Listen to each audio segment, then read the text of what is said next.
I work both in the science realm and also in medicine. So we're going to review a little bit of the ABCs of emergency resuscitation. Who knows this? ABCs.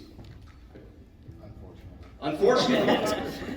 A is for airway. B is for breathing. C is for circulation. If you find an unconscious patient, you got to take care of them. One of the first things you do is make sure they have a patent airway. They can breathe properly through it. This, you've been told not to stick these in your ear because it can cause injury. Nobody ever said you couldn't put it in your nose. What are you doing? Now might be a good time for a disclaimer. Realize this is a family-friendly show. No matter what you're seeing today, I promise you nothing dangerous is actually happening. I would not be that stupid. I'm literally a licensed professional, a licensed physician. Do not attempt to do this at home. If you attempt to do this and not know what you're doing, you will hurt yourself.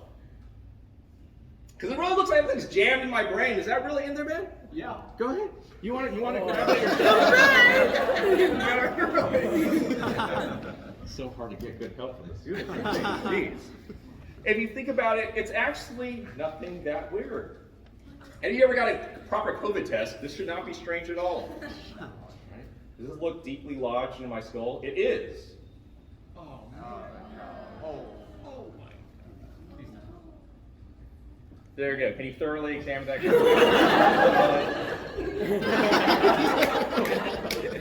Can't get any help. Here we go. This is not a magic trick. This is anatomy. Sorry, I'm going to pop this down. Anatomy. Wow. Speech language pathology is this diagram. Here we have your nasal cavity. This is a cutaway of your head.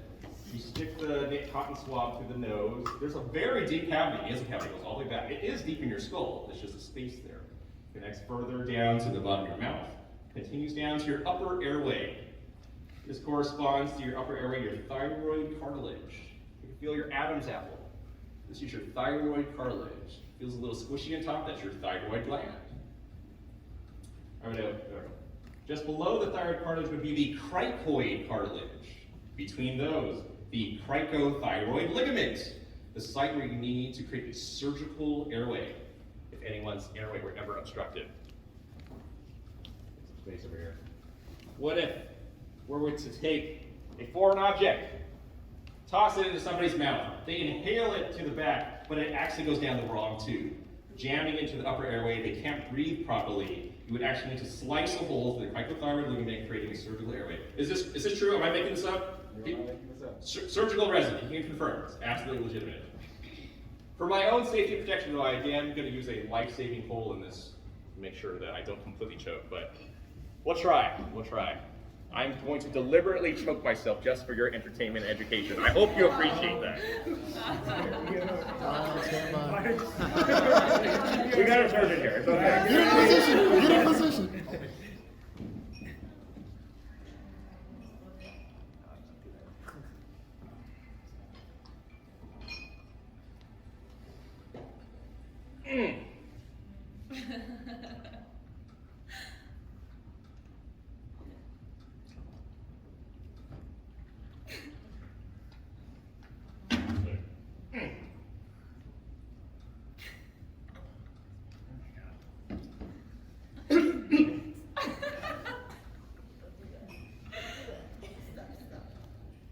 Yo, what? What the? Oh, wait, what?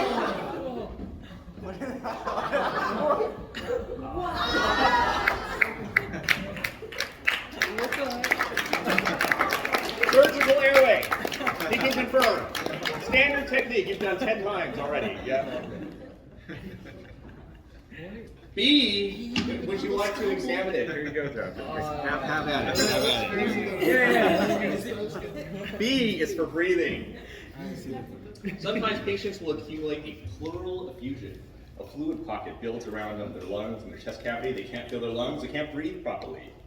What do you do? Thoracentesis needle.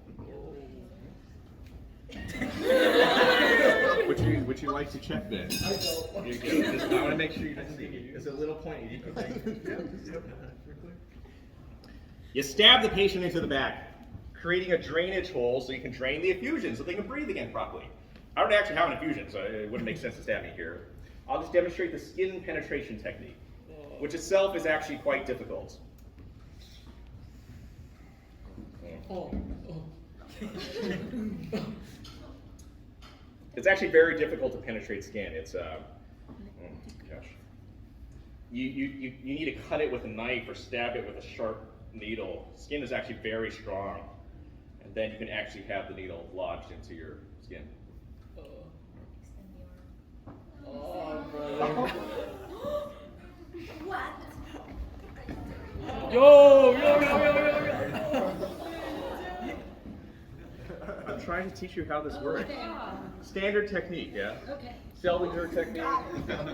Where you have to understand the anatomy so you avoid all the critical neurovascular bundles so you don't actually hurt yourself. Oh. At least no permanent injuries. That doesn't look like anatomy. This is a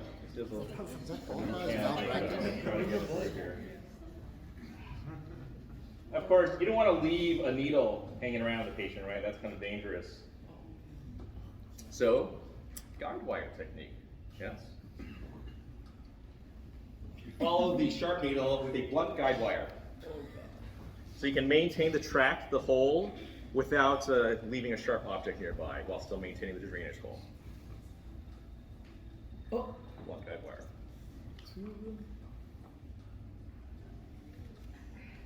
This does hurt, by the way. I hope you appreciate it. Yes. Oh. Did you sterilize it? Did I forget to do that? Don't worry about it, don't worry about it. Now the gentle guide wire is intact so that the tract is maintained. You can safely remove the needle. You don't have to worry about any further permanent injuries and can actually kind of just slot. I saw that coming. Is there a doctor in the house? A second doctor in the house? Crap. Hang on, look. Could you go ahead and just grab the other end of that wire? Just see it slowly, just pull it straight out of there. C is for circulation. Make sure that you stop any of the active bleeding so that your patient maintains enough blood pressure to perfuse their vital organs. Oh, jeez.